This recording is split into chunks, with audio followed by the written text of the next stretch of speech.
Jason Azzopardi ngħaqad mal-Partit Nazzjonalista u l-Aqda Repubblika fl-attakk sistematiku fil-konfront tal-Ministru Jonathan Attard kif ukoll il-ġurnalisti ta' WAN, il-General Workers Union u l-ħaddiema Awċin fis-settur pubbliku.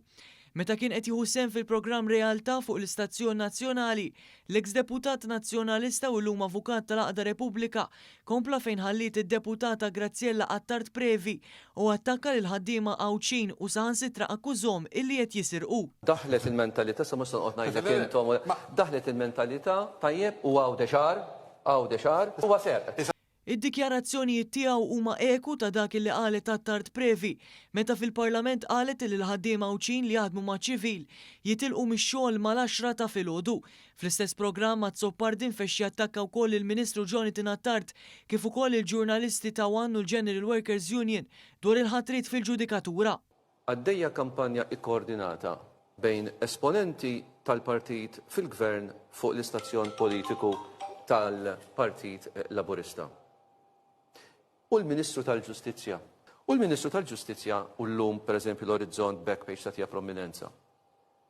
Il-Ministru tal-Ġustizzja mhux kwalsiasi deputat u lanqas kwalsiasi ministru huwa post sensittiv ħafna. Din l-allegazzjoni li saret it-tlieta mill-Partit Nazzjonalista u l-NGO Repubblika irrepetija Jason Azzopardi fil-programm Realtà. Iżda l-avukat Luciano Busuttil li kien qed jieħu sehem fl-istess programm giddeb lil Azzopardi u kwotalu x'qal eżatt il-Ministru Attard. Il-Ministru ma attakkaw. Il-Ministru qal evitaw kandidati kontroversjali u dak li għamlu il-Judicial Appointments Committee. Fil-fatt mal-mikrofonu ta' WAN il-Ministru Attard lanqas rid jikkummenta dwar l-applikazzjoni ta' kandidata partikolari għal ħatra bħala mħallef fuq il-Bank tal-Ġudikatura. Nistenna bħala Ministru tal-Ġustizzja li minn għandu l-funzjoni issa l-Kumitat tal-ħatrit tal-Ġudikaturi. Ġudikatura jkun qed jassumi l-funzjoni tiegħu u jrid jassigura kemm jista' jkun li l-proċess ikun nieqes minn kull kontroversja pubblika. U biex jassigura li tkun nieqes minn kull kontroversja pubblika jrid jevita illi b'xi mod jew ieħor jaħtar persuni li kienu fiċ-ċentru jew għadhom fiċ-ċentru ta' ċertu kontroversi.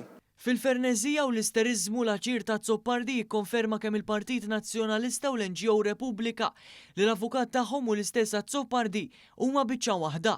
Juri wkoll kemm l-estremisti tal-Partit Nazzjonalista dom qed jiġbdu l-ispak tal-kap ieħor nazzjonalista u qed ikomplu bis-sensiela ta' attakki personali fil-konfront ta' politiċi laburisti u sezzjoni tal-medja. Dan barra li flimkien ma' Keril Aquilina l-kellim nazzjonalista għall-amministrazzjoni pubblika, Jason Azzopardi qed jagħmilha wkoll ta' inkwiżitur ta' ċerti ħaddiema tas-servizz pubbliku.